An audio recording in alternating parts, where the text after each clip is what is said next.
Assalamualaikum warahmatullahi wabarakatuh. Saat ini saya sudah bersama dengan Ibu Ella untuk melakukan aksi nyata saya di Budul 2.3, yaitu tentang supervisi akademik. Nah, di sini Bu Ella ada format catatan percakapan kita ya sebelum Bu Ella melakukan supervisi akademik. Itu Bu Ella nanti akan mengisi hari ini kita supervisi akademik bersama Ibu mata pelajaran. Lalu pembelajaran apa nih yang akan Ibu bawa nanti di kelas? Rencananya apa? Itu kedatangan bangsa barat. Oh, kedatangan bangsa barat. Kan Ibu Lela ini mapel IPS ya? Kelas berapa Bu Lela? Kelas 8. Oke, kelas 8. Pengembangan apa nih yang akan dicapai rencananya Bu Lela? Pengembangannya sih supaya anak lebih ini aja sih, memahami lebih dalam tentang kedatangan bangsa barat di Indonesia. Oke, baik. Strategi apa yang Bu Lela siapkan hari ini? Strateginya kita nanti akan membuat mind mapping atau peta konsep dengan berwarna-warni tulisan itu yang bertujuan untuk mereka lebih mengingat tentang apa yang mereka pelajari nanti. Oke, jadi tujuan pembelajaran utamanya apa? Tujuan pembelajarannya memahami kedatangan bangsa barat. Oke, baik, terima kasih Bu Lela. Itu catatan sebelum kita melakukan supervisi akademik ya Bu Lela ya. Silakan nanti Bu Lela isi dan saya akan melihat Bu Lela nanti menerangkan di kelas. Siap. Oke, baik, terima kasih. Wassalamualaikum warahmatullahi wabarakatuh. Assalamualaikum. Waalaikumsalam. Ayo ke sekolah kelas, kita pimpin dulu dulu. Belajar.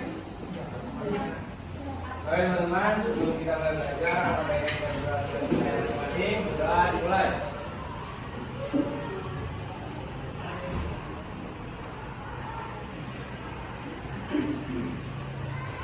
Waalaikumsalam.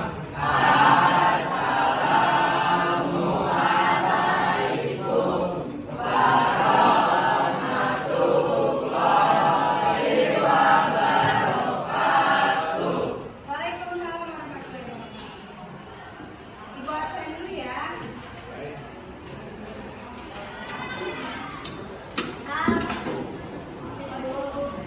Abdullah, Ahmad Febian, Alma, Ibu, Alfian, Amanda, Andina, Ardila, Ibu, Asai,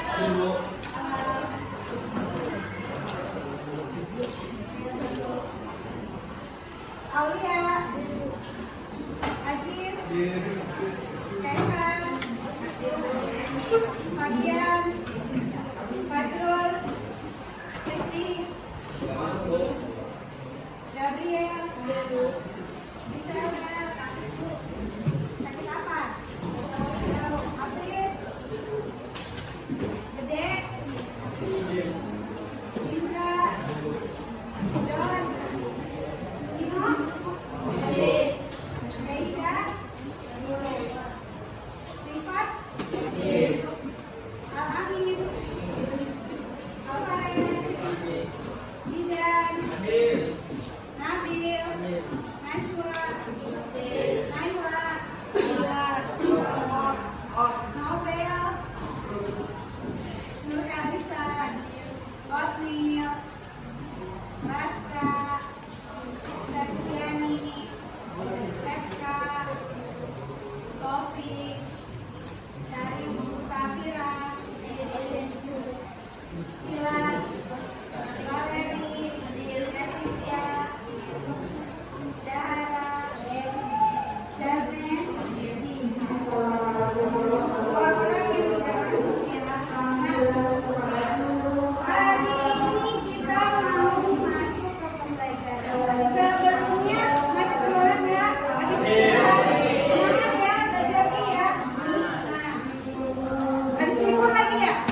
Ada apa Febri yang belum?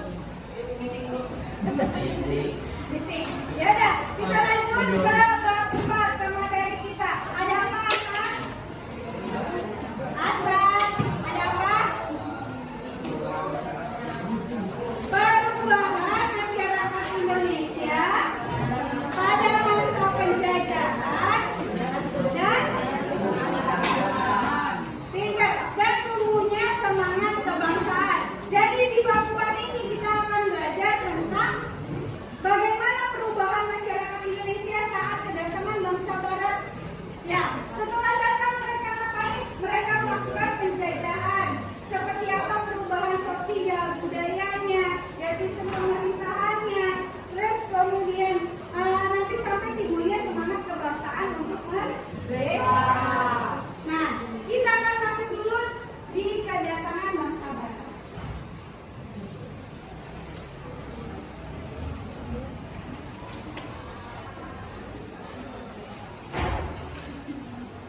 Kedatangan bangsa Barat. Nah, kalau kita ingat tentang bangsa Barat, berarti bangsa apa yang datang ke Indonesia?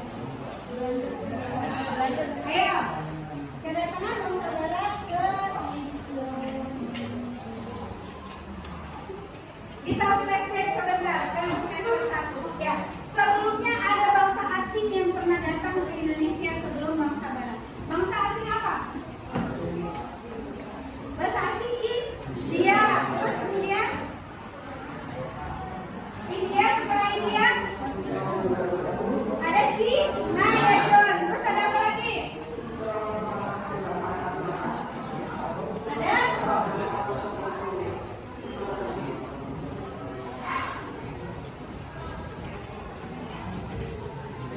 bangsa asing yang pernah datang ke Indonesia. Yang pertama ada bangsa India, kemudian Cina. Nah, bangsa asing itu bukan bangsa Barat yang dimaksud. Bangsa Barat adalah bangsa Eropa. Bangsa Barat yang dimaksud di sini adalah bangsa Eropa. Nah, bangsa asing India dan Cina ngapain ke Indonesia? Jualan. Terus apa tidak? Melewati. Terus melewati Indonesia. Emang niatnya mau kemana? Ke Eropa. Pintar. Jadi sebetulnya bangsa India, bangsa Cina itu sebetulnya niatnya mereka itu mau ke Eropa. Ya kan? Niat awalnya mereka mau ke Eropa. Mau ngapain ke Eropa? Mau berdagang. Apa saja barang yang diperdagangkan? Rempah-rempah adalah komoditas pertama yang akan dijual oleh Cina dan India. Kenapa rempah-rempah? Karena kenceng dong masak. Karena dapat dibutuhkan oleh bangsa Barat atau bangsa-bangsa Eropa. Ya, karena di sana ada musim dingin. Ya, rempah-rempah itu sangat istimewa, sangat mahal harganya di Eropa karena sangat dibutuhkan untuk membuat bahan obat-obatan. Terus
Di sana sudah ada masyarakatnya ya. Masyarakatnya salah sekalian adalah membuat tentang konsep mind mapping ya. Seperti ini contohnya tentang kedatangan bangsa barat. Tapi isinya itu adalah latar belakang, kemudian bangsa apa saja. Jadi dibuatnya kayak gini ya. Tapi boleh terserah kalian bentuknya seperti apa, mau bentuk pohon, mau bentuk apa, terserah. Tapi hanya poin-poinnya saja. Ya, seperti ini contohnya.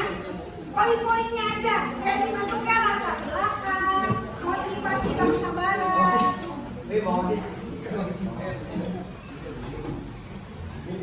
Habis apa? Ya, hanya poin-poinnya saja, kemudian kasih warna semenarik kalian, semenarik mungkin. Ya, nah duduk yang rapi, lihat ke sini. Setelah itu nanti kalian presentasikan ke depan apa yang kalian ceritakan di yang kalian buat, yang kalian buat. Ya, bisa dimulai dari sekarang. Ya.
Oke, silakan. Assalamualaikum Bu Lela. Waalaikumsalam. Bu Lela, kemarin itu kita sudah melakukan supervisi ya Bu Lela. Saya sudah melihat Bu Lela melakukan supervisi di kelas gitu. Nah sebelum itu juga kita sudah melakukan namanya pra observasi, di mana saya sudah menanyakan tujuan pembelajaran, pengembangan yang ingin Bu Lela lakukan di kelas, lalu apa area pengembangan yang ingin Bu Lela lakukan. Saya coba mengulang kembali nih Bu Lela. Kemarin itu tujuan pembelajarannya tentang kedatangan bangsa barat, apakah seperti itu Bu Lela? Ya, tujuan pembelajaran itu yang kira-kira yang saya ingin capai kepada anak-anak itu adalah kedatangan bangsa barat ke Indonesia. Bagaimana mereka memahami gitu kan, sampai dengan mengerti gitu. Kemudian ya seperti itu. Oke. Strategi apa nih yang Bu Lela lakukan waktu itu? Strateginya itu dengan cara mereka membuat sebuah mind mapping di sebuah kertas dengan warna-warninya mereka, dengan kreativitasnya mereka gitu kan, sehingga nanti itu akan mind mapping itu akan menumbuhkan peta konsep di dalam pikirannya mereka, dan akhirnya mereka mengingat gitu kan tentang proses kedatangan dan bangsa barat ke Indonesia. Dari yang sudah saya lihat ya di dalam kelas itu Bu Lela, ada area pengembangan seperti kemandirian dan kreativitas yang ingin Bu Lela tunjukkan kepada anak-anak juga. Baik, untuk mengaitkan materi dengan sebelumnya, saya lihat sudah dilakukan tujuan pembelajaran di awal juga sudah disampaikan Bu Lela bersama-sama dengan anak-anak, meskipun tidak ditulis di papan tulis, tapi itu tujuan pembelajaran kita adalah anak-anak sama-sama mengucapkan tujuan pembelajaran itu. Jadi seolah-olah berikrar gitu ya, bahwa mereka akan mencapai tujuan tersebut. Iya, bagus sekali. Dan uniknya Bu Lela kemarin Bu Lela menggunakan bahasa yang gaul. Nah, itu kira-kira mulai dari kapan sih Bu Lela menggunakannya? Jadi sebenarnya tuh itu salah satu strategi saya gitu dalam mengajar, karena untuk mendekatkan, dan yang kedua itu sebetulnya bahasa mereka itu kan tak kenal maka tak sayang. Jadi kalau sudah kenal dengan cara bahasa mereka, jadi mereka lebih memahami artinya. Oh seperti ini di kehidupan sesungguhnya gitu kan. Oh jadi kedatangan bangsa Barat seperti ini. Kalau kita pakai bahasa yang kaku, yang ini kan mereka agak kurang agak bosan. Terus mereka juga kurang berminat. Nah itu kenapa jadi setiap pembelajaran saya jadinya Bu cerita jadi begitu terus, jadi keenakan. Iya. Gitu. Jadi kemarin itu juga saya lihat Bu Lela mencontohkan materi ini dengan kontekstual anak-anak, kan dari kedatangan bangsa Barat, lalu tiba-tiba langsung cerita ke kota Bekasi. Itu kaitannya dengan kota Bekasi waktu kedatangan bangsa Barat tuh, waktu VOC tuh Bekasi seperti apa, itu biar mereka lebih terbuka wawasannya. Oh jadi seperti ini, jadi lebih gampang mengingat nanti materi-materinya. Oke, iya bagus sekali. Jadi lebih tahu juga ya Bekasi itu seperti apa gitu budayanya ya.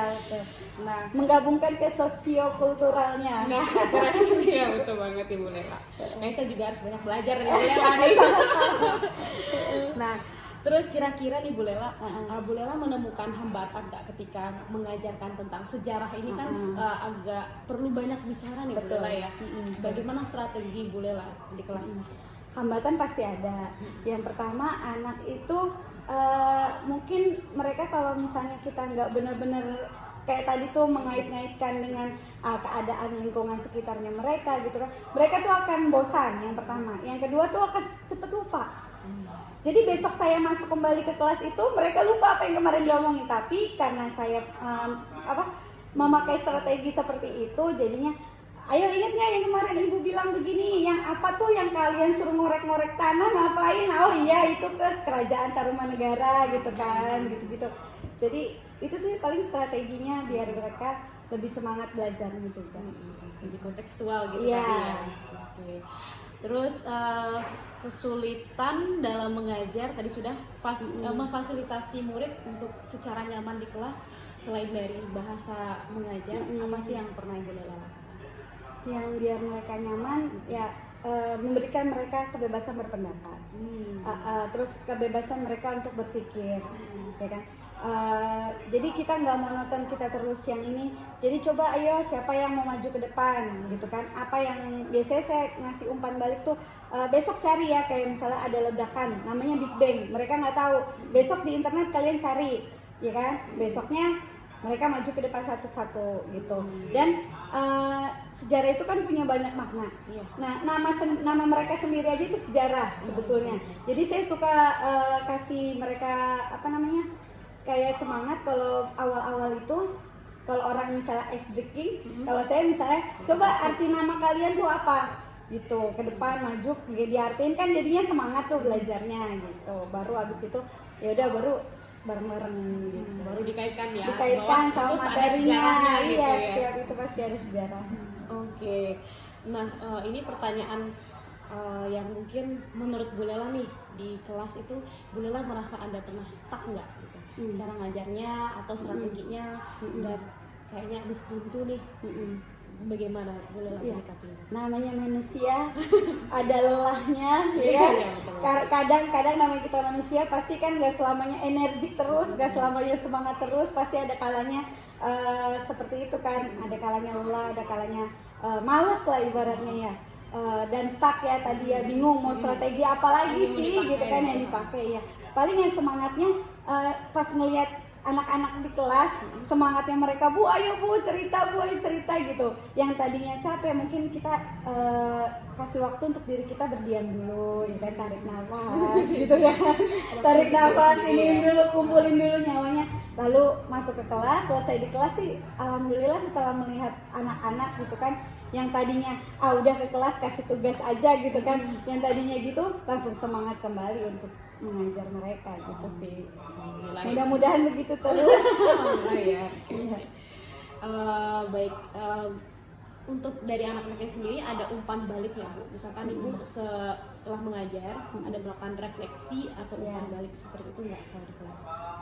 Ya biasanya itu dari apa yang saya jelaskan, biasanya nanti ada yang membuat kesimpulan, ada yang berani apa sih yang kita sudah pelajari hari ini gitu biasanya. Tapi kadang juga apa namanya, paling umpan baliknya seperti itu sih. Jadi kayak kesimpulan pembelajaran aja mereka. Untuk di kelas sendiri nih, Bu Lela pernah coba menggali emosional, sosial dari siswa kita nggak?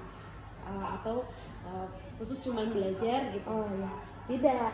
Ya. Ya gitu. Apa ya?